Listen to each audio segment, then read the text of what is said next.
வரப்போகிற பாடலோட முதல் வரி என்னன்னு கண்டுபிடிச்சி எனக்கு கமெண்ட் பண்ணுங்கள் பார்ப்போம். இந்த வீடியோ பிடிச்சதுன்னா லைக் பண்ணுங்கள், ஷேர் பண்ணுங்கள், சப்ஸ்கிரைப் பண்ணுங்கள். தேங்க்யூ.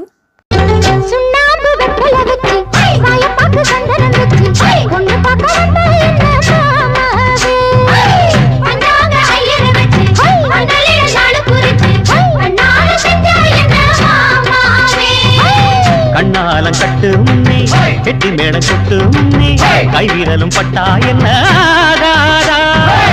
மண்ணாத்து பூச்சி போல வெள்ளருக்கு பூவ போல உங்களங்க கண்டாலும் அடி மஞ்ச கிழங்கு சிறு இன்ப கிழங்கு